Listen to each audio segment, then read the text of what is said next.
This week on The Startup Life. Using AI technologies, it is possible to realize that changing one letter on a website is either a correction of a spelling error or if it is a change in the price. All right, StartupNation, so let's take flight with Magnus Unemyr, author of Data-Driven Marketing with Artificial Intelligence. The Startup Life begins now. 7, 6, 5, 4, 3, 2, 1. You'll never have the sacred stone.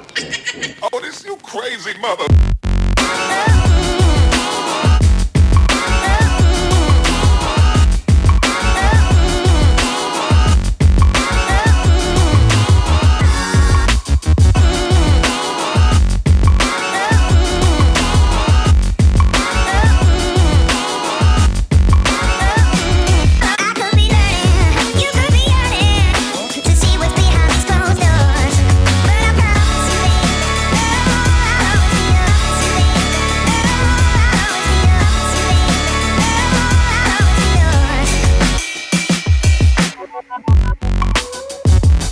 Hey Startup Nation, do you enjoy the startup life?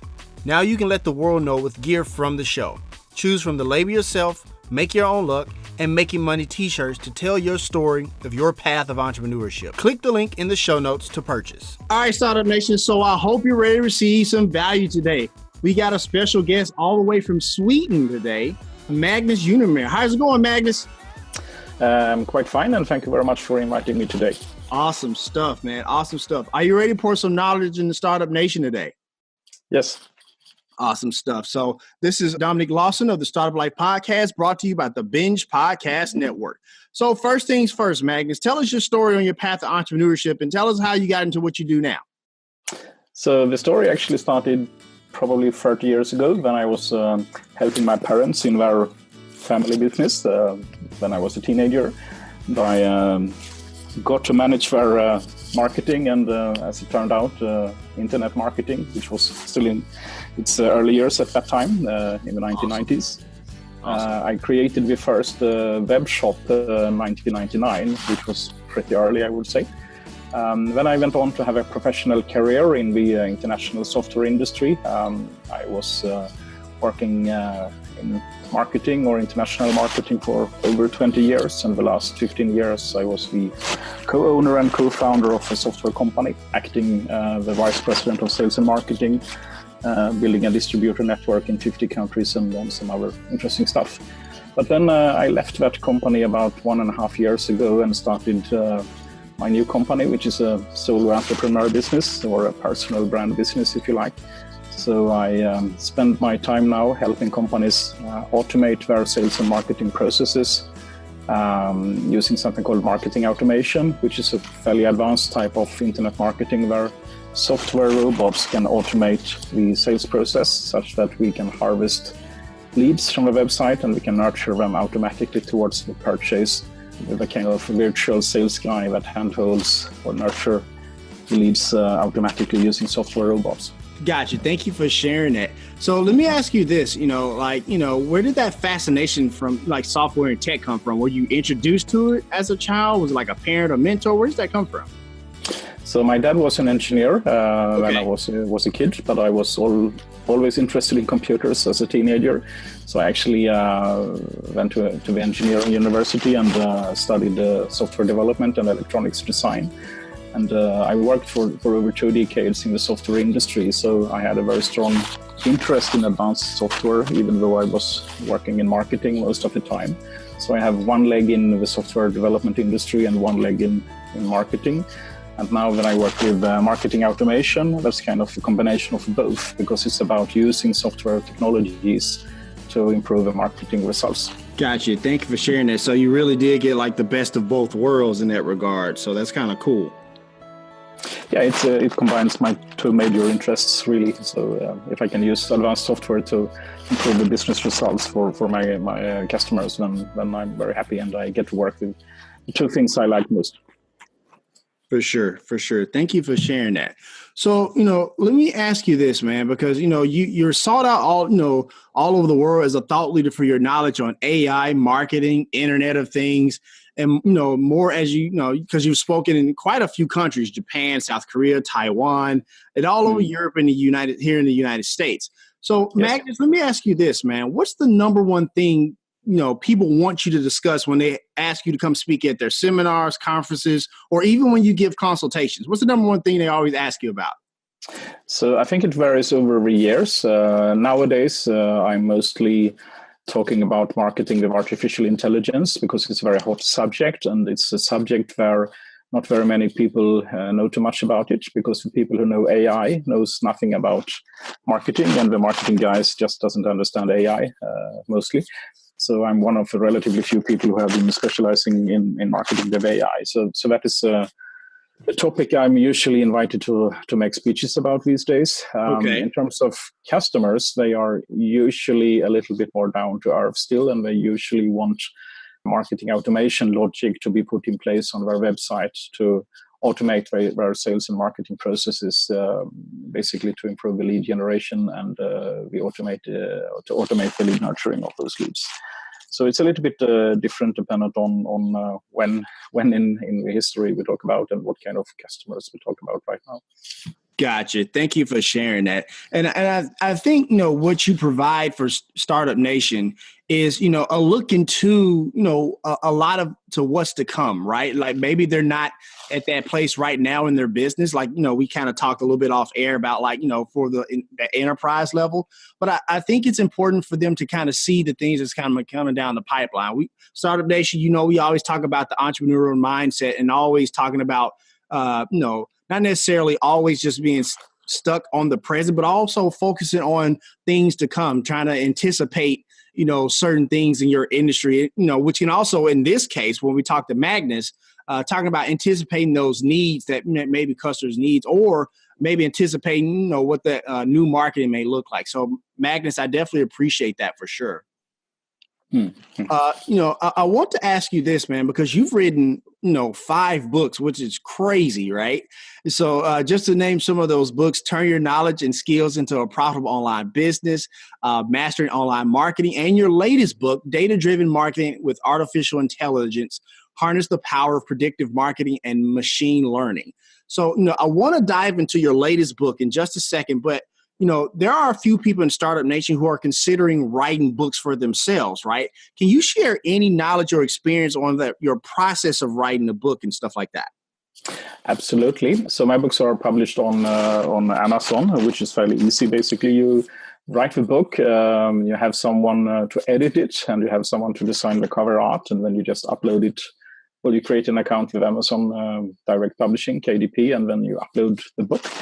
I think that I have to recommend anyone who wants to build a personal brand, including any solo entrepreneur, to write a book. It's quite easy, and even if you don't have writing skills, the book editors will turn your crappy writing into perfect copy, let's say. And even I'm not speaking English natively. It's my second language because we speak Swedish in Sweden. Gotcha. Even my books have perfect English because the book editors do a fantastic job in turning your copy into really well written words. There is one thing which is very hard in writing a book, and that is something that anyone can overcome. But the really hard thing with writing a book is turning up each day and do the work. So turn up every day and do the 1 hour, 2 hours, 3 hours, whatever you decide, and do it every day until the book is completed. The mindset to actually turn up every day and do the work is the most important part and the most difficult part. If you can do that, then anyone can write a book. Writing the book itself is not hard. Just start with a bullet point outline in Word, and outline your chapters, and then you break down the chapter into sub-chapters, and then you have the skeleton of the book, and then you just add the copy to each of the section, one by one, and then you have a book. But what is really hard is the mindset to actually turn up and do the work every day. Got you. Thank you for sharing that. I appreciate that, Magnus, for sure. So, I want to dive into your latest book just a little bit. So, there's a chapter that talks about, how does marketing software use AI, that discusses gathering intelligence from your competitors as they're always leaving digital footprints. And so if I could just read a little bit from it, it says the process of gathering and analyzing market and competitive intelligence clearly benefits from having the right tools, and artificial intelligence is well positioned to help. So I guess I'm curious, for those in Startup Nation, what are those tools? What do they exactly look like, and how can they help, whether it be the small business owner or the enterprise level like you talked about? So if you talk about the digital footprint on the internet, the major problem here is the vast number of data points. So if you take one competing company, especially if you're a larger enterprise-grade company, then the digital footprint of any of your competitors or any of the customers of that company or the employees or former employees of that company or any media site that mentions that company or any review site where there are product reviews mentioning products from that company. It's so vast number of websites to harvest, and you just can't do that manually. There is no company really that can put the staff in place to monitor all activities around all your competitors, including partners, including influencers, and everything else. And there are AI-based tools that can harvest information from hundreds of millions of websites, and they do it every day. And they kind of find the needle in the haystack by using AI to understand the meaning of English text on all those hundreds of millions of websites. It's trawling every night, and it uses AI also to find which of those insights are meaningful and important to report to some human being, and which of findings or insights are really irrelevant. So take, for example, a competitor who have a pricing page on their website. Using AI technologies, it is possible to realize that changing one letter on a website is either a correction of a spelling error or if it is a change in the price. So if it's just a spelling error that was fixed, you don't want to report that as part of your nightly competitor intelligence report, let's say, because they just corrected a spelling error. Right. But if the competitor actually changed one number in the price, that is a price change, and that is very important and should be reported because that is a business insight that you want to be aware of in terms of your competitor analysis. So there are AI-based tools that can harvest hundreds of millions of websites every night. They trawl all the pages. They use something called natural language processing and natural language understanding, NLP and NLU, which is a subfield of AI, to actually understand the meaning of the words on the web page. And then they use also AI to find which of all the insights are actually worth to report. Gotcha. So what we basically can do with AI is to do large scale or really, really large scale data harvesting, which just can't be done by a human being. Okay. Thank you for sharing that. Magnus, real quick follow-up question, if I may. When you talked about that, AI tools that can kind of like do that data mining and find those differences in website and price changes, stuff like that. Is that something that's there are certain tools that can be affordable for the small business owner, or is that price point still high and still really for that enterprise level right now? I think that specific tool or couple of tools I'm thinking about here is probably a little bit more the enterprise grade. I think they are a couple of $1,000 a month or something like that. Okay. So maybe not for a solo entrepreneur, probably I would say, but you don't need to be a Boeing or Ford to afford them, probably. But perhaps not the absolutely smallest company. Gotcha. Okay. But it's quite possible that over time that price point may come down to where, you'll be able to afford something like that, right? Yeah, it will become commodity, in the next 5 years or something, for sure. Okay, cool. Thank you for sharing that. I appreciate that for sure. So, in another chapter, big data, you talk about data being the new currency, right? You talk about companies collecting data and just kind of, sitting on it to possibly use later. You have a part that says we might find insights that save money, improve operational efficiency, or increase customer satisfaction. Without that data, there can be no insights or advancement, right? So Magnus, for those organizations that don't embrace this new doctrine, and we're talking about those enterprise levels that we were talking about earlier, for those who don't embrace that data collection tool in their business, will they still be able to survive this new landscape and business that we're in, or will they be closing their doors in the next decade or even the next couple of years? I think it will be quite tough for them, and if they have strong competitors that use a lot of data to find insights and use that to deploy data-driven decision making, then it will be quite hard. And we can see, for example, Amazon, Google, and Facebook are all dominant to the point where they almost have a monopoly situation, thanks to their data collection capabilities and for their data mining capabilities. And it is purely due to that they are so dominant as they are already. So I think it will be quite hard if you don't start to collect a lot of data and make business insights from that. Gotcha. Thank you for sharing that. And Startup Nation, the reason I wanted to ask that question, and like Magnus said, maybe those AI tools right now aren't really kind of in your price point right now, and that's okay. But I think it's also important that, as a solopreneur or a small business that has about 25, 30 employees, I think it's important to learn from Amazon and learn what the big boys are doing and try to see, maybe if you can't do exactly what they do in your business, but maybe you can replicate some of those activities in your business. Maybe you can't automate it, but maybe you can do something that somewhat replicates to give you an advantage on the people that are in your competitive landscape. So Magnus, I appreciate that insight for sure. Mm-hmm. So, let me ask you this last point, I kind of want to, take from your book. In your book, it states, when we talk about, disruption and companies and stuff like that, although this isn't strictly part of using AI in marketing, it is important for business leaders and marketers to be aware of how AI can affect them in, other ways too. If you aren't prepared for how AI might affect your company, then it won't matter how you execute your marketing plan. So I guess what I'm curious about is what type of business and industries, in your opinion, Magnus, are primed to be disrupted, if not possibly destroyed by AI? So I think that autonomous self-driving cars will be very disruptive to many industries. Okay. So this is just an example, but assume that all cars in 20 years' time are in fact fully self-driving and autonomous. That probably means that people will not buy their own car because they will rent on a kind of Uber subscription service whereby they press a button on their iPhone app and there will be a car coming, or it is even auto-scheduled due to your calendar entries, right? So right. You will probably not buy your own car, but rather, subscribe to some car sharing capability.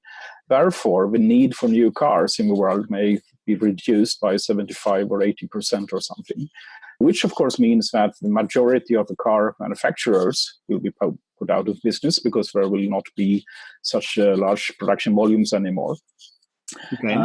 It also means that these cars will be electric rather than having combustion engines, and they have something like 20 moving parts instead of 2,000 moving parts. So we will need a lot less service than the old-fashioned cars, which means that the garages will have a lot less to do, partly because there will be 75% less cars on the roads, but also because they have 1/10 of or 100th of the number of moving parts that can break down.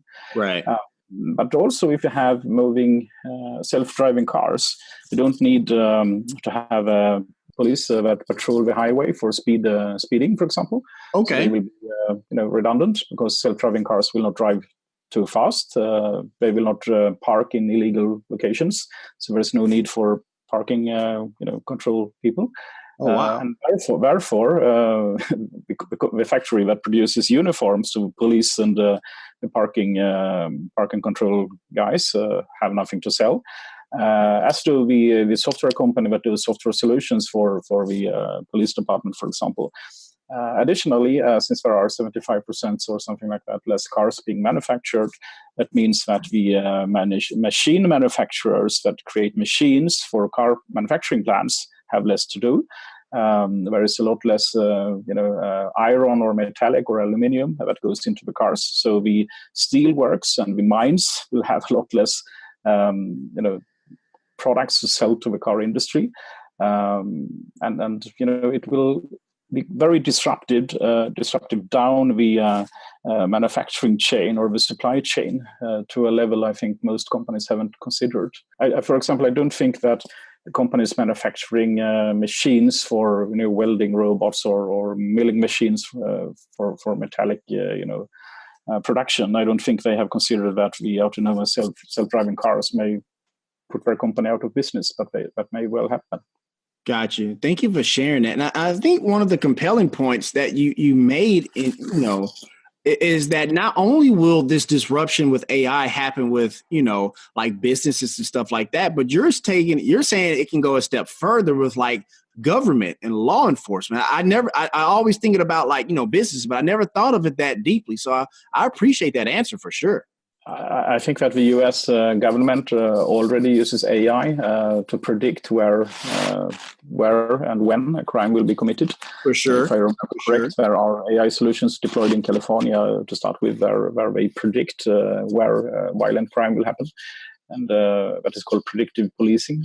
Mm-hmm. Yeah, they had that in New York City as well. So I'm definitely familiar with what you're talking about. But go ahead. I'm sorry, I didn't mean to cut you off. Yeah. But you can see it also in industry. For example, if you manufacture windmill plants and you sell, a windmill to someone, heat and vibration sensors that gather information every second, 24/7 around the operations of a windmill. And using AI analytics, we can analyze the vibration patterns and the heat patterns and correlate that to other windmills that broke down in the past. So therefore, by analyzing the vibration and heat patterns of a particular windmill, we can conclude that this specific windmill will probably break down 3 weeks from now because other windmills with the same vibration and heat patterns did so in the past. So we can actually send automated marketing emails to the owner of a windmill and tell them to buy or order new spare parts in time. Or even send out a service technician in advance to prevent the machine from breaking down in the first place. Gotcha. Wow, that's fascinating, Magnus. Thank you so much for sharing that for sure. So let me ask you this really quickly before we move on. So I'm a big marketer at like a big corporation, like, FedEx, International Paper, just pick one, right? So I'm a big marketer at a big corporation. Is my job about to become obsolete when you talk about AI marketing automation? I think that AI will be very disruptive in terms of the job market to a level that probably government officials, for example, haven't really considered and should start to plan for. I think a lot of people will be put out of their job, but I think the most important thing is that the work tasks of people will probably change. So, for example, any job that is about analyzing data or making decisions based on analyzing data will be automated very soon. So, for example, SEO optimization, search engine optimization, is something that can be done probably much better by an AI robot that can analyze hundreds of millions of blog posts and compare what they have done compared to your blog post and whether or not your copy is likely to produce well on Google or not. For example, there are AI robots that can purchase ads on Google AdWords or Facebook, for example, automatically. Mm-hmm. They measure the return of investment maybe every minute, 24/7, and move the ad budget across different channels. It swaps out the ad creative automatically, and generally just optimizes the return of investment on your ad spend in real time, to a level no human being could possibly do better. Wow. So, and any job that has to do with analyzing data or making decisions based on such data analysis will probably be automated very soon. Got you. Thank you for sharing that. I appreciate that. So StartupNation, if you want to purchase, data-driven marketing with artificial intelligence, you can purchase that from Amazon. And we have a link to the show notes for easy access. And we also have the link for all 5 of Magnus's books in the show notes for easy access as well, for you to pick that up and kind of learn about different things from not just artificial intelligence, but the Internet of Things. And we'll talk about that a little bit later. But right before we go to break, Magnus, you brought up something that I think is very important to not just the U.S. workforce, but the workforce around the world. You talked about maybe governments, particularly maybe my government, haven't prepared for a world where AI and tech and stuff like that, really take away those repetitive tasks or whatever. And so now that the term or phrase universal basic income, or UBI, is starting to be thrown around a little bit more to kind of replacing that income that people will have if their jobs are replaced with AI. So I guess I'm asking, in your opinion, how close are we getting to a world where universal basic income is a real thing? So it's a prediction, of course, and it's a guess. For sure. There is a very famous digitalist called Ray Kurzweil, who is an AI expert as well. And he predicts that by 2045, AI-based software will be, quote, smarter, unquote, than humans. So by 2045, AI software will be smarter than human beings. Wow. And, AI will then be used to create even smarter AI software that will become smarter and smarter by an exponential rate, which means that the intelligence gap between human beings and AI robots will increase very rapidly or exponentially. Such that we, by 2050 or something, are completely outperformed in terms of intelligence versus some of these AI robots. And whether or not that will actually happen, it's only time will tell. For sure. But for sure, AI software will make better and better predictions and will be able to do more and more human tasks, and they will be able to do better and better decisions, which are data-driven and fact-based rather than based on gut feeling. And I think that probably in 10 to 20 years, we will see a very, very disruptive force in the job market, for example, but also in terms of business models. I think that a small number of companies that uses AI aggressively will be very dominant, and we will probably see a situation where a small number of companies will take monopolies more or less, and it will be very, very hard for any new small companies to start to compete with these big companies, because they just don't have as much data. Therefore, they will make less optimized decisions, and therefore they can't really challenge the big companies that have all the data. Gotcha. Thank you for sharing that. And Startup Nation, like Magnus said, that is a prediction. It's not one of those things where it's definitely going to happen, but it is something that you do need to pay attention to. And Magnus, I appreciate that answer for sure. Thank you. So we're going to go ahead and take a quick break. How you like being on the Startup Life so far, Magnus? Excellent. All right, Startup Nation. So I hope you're getting great value from Magnus's content, but we got to pay a few bills. Once again, my name is Dominic Lawson. You listen to the Startup Life podcast, and it is powered by the Binge Podcast Network.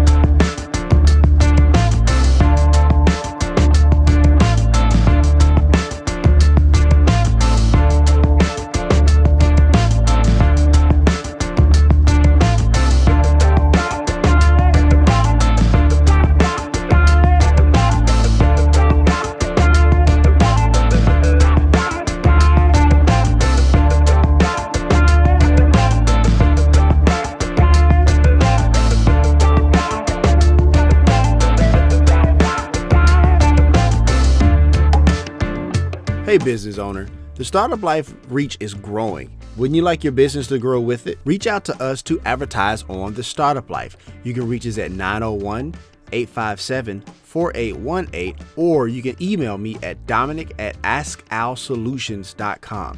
I mean, don't get me wrong, like this is a great music to have break on, but wouldn't this break sound a lot better with the same music but your business being advertised on it? Need more content from the Startup Life, you say? You can now sign up for the Startup Life All Access Pass on the Binge Podcast Network's Patreon page. There is exclusive content written by yours truly, video content where I share even more of my business philosophies, and whatever crazy content I can think of out of that crazy head of mine. And at only $5 a month, yeah, $5 a month, this is more content for you, Startup Nation, to really get ahead of your competition. So instead of upsizing that meal at your favorite fast food joint, you can now invest in yourself on your path to entrepreneurship. Click the link in the show notes to sign up. All right, Startup Nation, so let's continue. So Magnus, when people go to your website, Unemyr.com, they will see that you offer quite a few services. Now, I understand these services are for, mostly for the enterprise level, but you also do speaking engagements and stuff like that.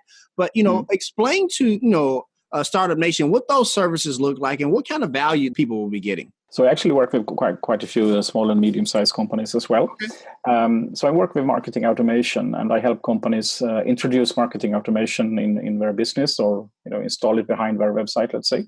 And marketing automation is about automating the sales and marketing processes, such that we get an automated lead generation machinery from a website. We get an automated lead nurturing system that basically puts your business or your business growth on autopilot. Now, in practice, that basically means that we have to install a lead generation system on your website, and that is not any particular software product. That is a way or a concept to get more of your anonymous website visitors to tell you who they are, basically asking them to register their contact information in a form. Since no one really submits their contact information on a newsletter subscription form anymore, we need to give them a more compelling offer, or we need to find an incentive for them to register. And we do that by offering an ebook or some PDF download of some sort, or some free webinar, for example, to make people sign up for those services or those downloads. And when we have the lead in the database, we can start to nurture them automatically. We can start to send follow-up emails that build trust, build authority, educate them in the direction we want them to be educated prior to their purchase decision. And what we basically do is that we create flowchart logic that decides which type of emails will be sent to any particular person, and whatever they get onwards depends on how they have behaved now. So, for example, if we offer a free webinar, we can send our automated reminder emails 1 day and 1 hour before the webinar. But after the webinar, we can check with flowchart logic and see, did a particular person actually attend to the webinar or not? And then we send different follow-up emails to that person, dependent on if they actually attended to the webinar or if they didn't. So if they didn't attend, perhaps we send a couple of emails offering a recording of the webinar. If they did attend, we can send some emails with a soft sales message, perhaps pushing them to an online calendar where they can book a consultation call. We can also measure the activity level of every lead or website visitor, such that we get a score of how hot or warm every website visitor seems to be. So, Gotcha. For example, we can give 1 point for visiting a page. So if someone comes and clicks around and visits 10 pages on the site, they get 10 points. If they open an email, that would give, for example, 3 points. Downloading a PDF would get 10 points. And as someone clicks around and do more things, we calculate how much they are doing and assigning different scores to different activities. Compare the activity level between different leads, and therefore judge that one particular lead seems to be more interested than another one. And we can use that lead score, as that is called, to prioritize, for example, which lead should the sales guy call next, such that he spends the time on the leads that seems to be most interested to buy soon. But we can also use that calculation to trigger automated email sequences. So, for example, anyone who is 25% ready to buy, as a guesstimated value, we can send a soft sales message, perhaps pushing them to a webinar. When they click around for the next 3 to 4 months, they get more points because they do more things. And when they reach 50% of lead score, when we send them a sequence of emails with a harder sales message, perhaps we offer a free consultation call.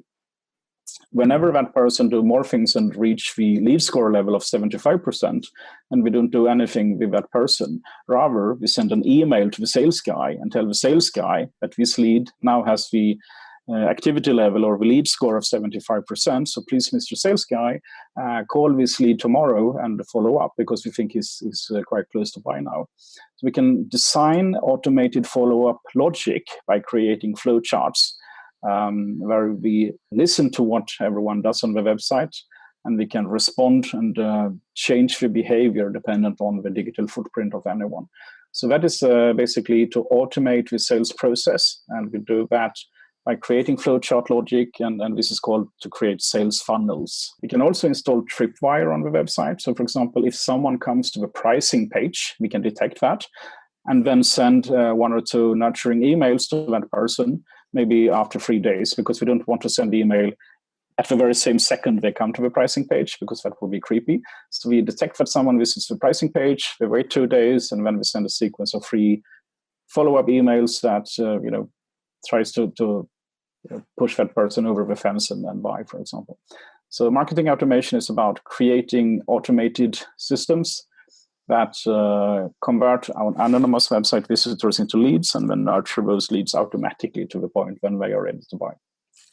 Gotcha. Thank you for sharing that. And StartupNation, as you can see, that's a lot of value that you can use in your business as you go forward on your path to entrepreneurship. Once again, that website is unemyr.com. And we have a link in the show notes there for easy access. Now, Magnus, you also have like the marketing automation success formula guide. Tell people what kind of value StartupNation will get from that guide. So the marketing automation success formula is a formula I have put together with 5 steps, and it explains on a fairly high level what you need to do to become successful in your internet marketing, such that you can get more business results out of your website. So it's about how to build a lead generation system that converts anonymous website visitors into leads or contacts in your lead database.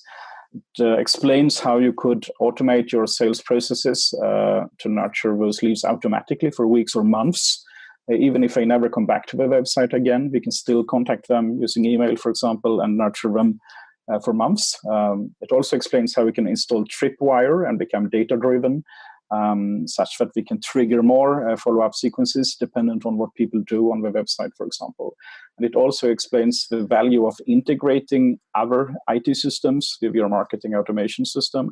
For example, to integrate webinar platform, online calendars, CRM systems, e-commerce platforms, such that the marketing automation system can make really smart decisions on what to send to any specific person at what specific time. So it's about sending less emails, it's about spamming less, and to improve the customer experience by becoming more relevant and sending the right information to the right person at the right time. Got you. Thank you for sharing it. I appreciate that for sure. And StartupNation, that link for the marketing automation success formula guide is there also. That link is there in the show notes for easy access for you to click on and get that value from Magnus and his website for sure. So Magnus, on your website, you also have a blog where, we can go back to AI for just a little bit. On your blog, you talk about AI and fundraising for nonprofits. And that piqued my interest because here in Memphis, I do a lot of volunteer work for nonprofits here in the city. And so I guess I'm curious to know, like, how can nonprofits use AI to help fundraise? So this blog post is about a specific product that I'm not affiliated with as such, but there are probably several, but in this particular case, one specific software product that uses AI to optimize the fundraising activities. And it basically has to do with understanding what outreach to make to every specific person you would invite to a fundraising event, how much money to ask for, with any specific person, and which kind of offer most likely will resonate well with any specific person. So it's about personalizing the outreach and trying to contact different donors in different ways. And that will then optimize the total amount of money being collected for the fundraising effort. Got you. Thank you for sharing that for sure. Now, Magnus, you've also created a marketing automation made easy course that small businesses can use as well. Tell us why you made that course and what can purchasers expect from taking your course? Yeah, so I think that a major problem with marketing automation, there's actually 2 major problems with marketing automation. Okay. One is that many people, even experienced marketers, don't know that marketing automation exists. Okay. So they don't know what they don't know, so let's say. For sure. But if they know what marketing automation is, some people seems to be quite intimidated because it's about creating flowchart logic and it seems like really, really spooky. So I have found that there is a huge need for training materials on what marketing automation is and how you can use it to automate your own sales and marketing processes. And therefore, I created this online course, which is over 70 videos, in fact, that will teach you everything on marketing automation. And it starts on a very basic level. Anyone will be able to follow along. And in the end, you will have a fairly good grasp of even the more advanced concepts. But it's a good overview of what marketing automation is, what it can do, and what you can expect from marketing automation software products you may want to buy for your own business. Gotcha. Thank you for sharing that. I appreciate that. And once again, Startup Nation, that link for the course, if you want to sign up for it, is there in the show notes for easy access as well. Now, Magnus, you wrote a book talking about the Internet of Things. And Startup Nation, if you're not familiar with the Internet of Things, or IoT, essentially it's one of those things where you're like your everyday objects, from like your refrigerator to a multitude of TV and a multitude of things. It's kind of connected and like has data that's being retrieved and stuff like that. Magnus, did I explain that correctly? Yes, it's about connecting ordinary products to the internet. It can be anything from kitchen gadgets like the microwave oven, the refrigerator, to the burglar alarm, or even the light bulbs. Nowadays can be for sure. Thank you. Connected. It's about the connecting industrial machinery. Pretty much anything that has any sort of electronics inside it. Gotcha.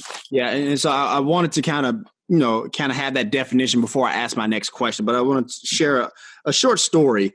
Well, not a short story, but just add some anecdote to it. So the thing is that when we talk about that, the Internet of Things, I found it extremely fascinating because I first found out about it when they were talking about, that, doctors can use it in the medical space to kind of see how, like if you break a bone, you have a cast, like you have things in the cast that can kind of monitor the healing process almost in real time.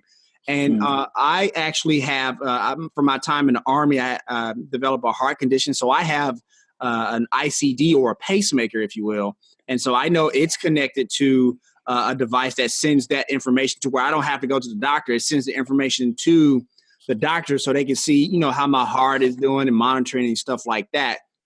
However, what does scare me about the Internet of Things is the fact that you hear people who have like pacemakers or a medical device like mine, and those things getting hacked.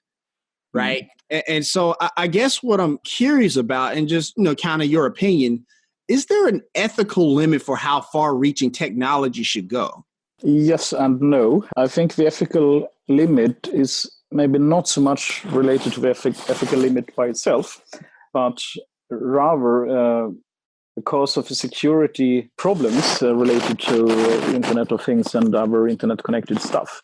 So I don't think it is by itself a problem that your pacemaker is connected to the Internet. Mm-hmm. But if the device is insecure, then that can create some serious consequences. Additionally, if you have a heart condition and your pacemaker is connected to the internet, if that data that is collected by that pacemaker comes into the wrong hands, such as the government, it doesn't need to be due to security problem in the device. It can be the government of some country suddenly decides that by law, now need to watch the data from every pacemaker. And therefore the government, if it's a not very nice government, may then start to make conclusions about you based on data that is harvested from internet-connected sensors, perhaps even inside your body. So, for example, you may not be able to buy an insurance if your pacemaker indicates that you have a more serious heart condition than expected, for example, and therefore the insurance company refused to give you health insurance. Yeah, so I think the problem of actually connecting devices to the internet is by itself not an ethical problem, but the data that can be spread to the wrong hands from those IoT devices can well become even a serious ethical problem. Yes. Got you. Thank you for sharing that. I appreciate that. Really quickly, Magnus, indulge me a little bit here because I like video games, right? Love video games. I always have since I was a kid. And virtual gaming is starting to become, really, gain steam in the video game space. And AI has got even more complex in video games over the years. So I guess, how do you see gaming being pushed to the limit by AI over the next couple of years? Like, how far do you think AI can really make video games better, different, or whatever the case may be, in your opinion? I think it will be used probably to make the scenery much more, let's say, real. Okay. Objects or animals or people inside the game will probably act and react much more humanly. I think we will feel much more inside a real world as opposed to just a virtual world, because the virtual world will act, look, and behave so much more like the real world, probably. Gotcha. Thank you for sharing that. So, Magnus, I know that you travel a lot for work, but where do you like to travel for leisure, just for fun? I love Southeast Asia. Okay. To Southeast Asia, a couple of times every year since for 25 years. And my brother lives in Singapore, so I kind of have to go there a couple of times every year to visit him, right? Gotcha. But I love very much some of the more remote islands of Thailand. Laos have some very, very nice scenic villages in the mountains. Vietnam have some really, really nice islands. Indonesia as well, Bali, Lombok, for example. And even Philippines have some fantastic tropical beaches. So I enjoy staying anywhere in Southeast Asia, really. Gotcha. Thank you for sharing that. So, Magnus, I think all entrepreneurs have a superpower. What's yours and why? I think that I don't give up. I just continue to spend more hours, throw more hours on the problem. Which maybe can sometimes be a problem as well, because fair enough. You need to have rest sometimes, but I don't give up. I just put in more hours to solve the problem. Gotcha. Thank you for sharing that. So before I ask you this last question, Magnus, Unemyr, I just want to say thank you so much for coming on the show. I think you gave some amazing content and some valuable content, in the world, in the space of like AI, the Internet of Things, and how tech is really changing our businesses and, in some instances, like you said, our government. So I really appreciate you sharing all of that today, for sure. And once again, this is Dominic Lawson of the Startup Life Podcast, brought to you by the Binge Podcast Network. So my last question, Magnus, I'm actually going to turn my microphone over to you, and I want you to talk to Startup Nation, because there's an entrepreneur who's about to give up, and they really need that motivation to keep going. Give them some words of encouragement today. So I've been an entrepreneur myself for 20 years or so, and I know very well how hard it can be, and perhaps too well even. But if you pursue your dream and you actually keep doing it, eventually you will reach success.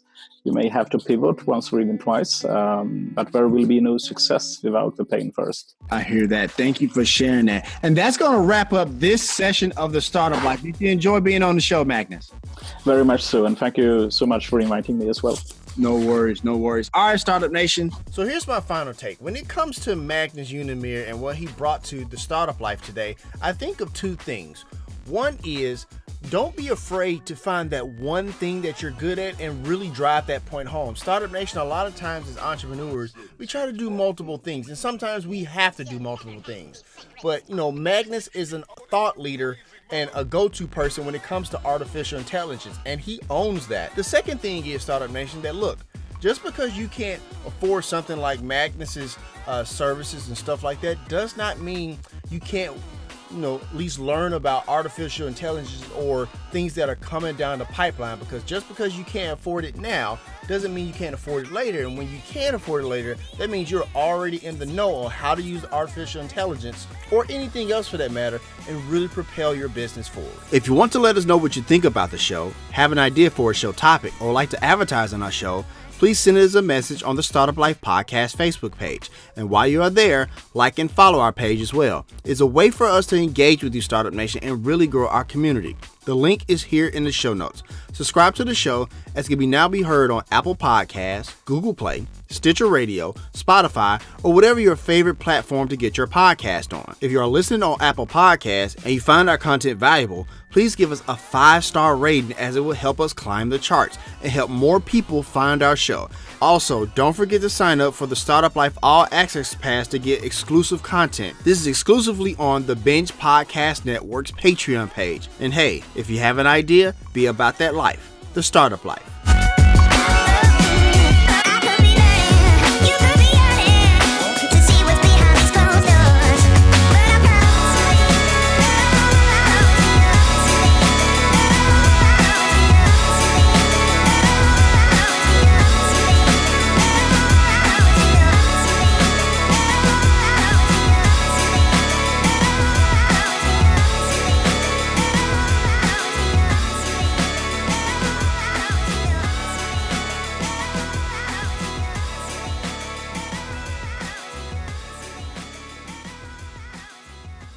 Well. Looks like you're hanging around for some more content, huh? Well, here you go. The technical side of what I do within the Double Stack program is, in addition to showing people how can you build like a really nice WordPress site, how do you host it, how do you secure it, how do you do the backups, how do you do like a staging environment so you don't have to edit live sites, that kind of stuff. We walk through that. But the real focus is, what kinds of technical tools can you put in place that drive business results for your clients? That, my friends, is Lee Blue, WordPress guru. So StartupNation, if you want that episode, go ahead and subscribe to the Startup Life right now on any of your major podcast platforms. So that way, when that episode is available, it'll be right there waiting for you. So in the meantime, StartupNation, get out of here. Your company's waiting on you.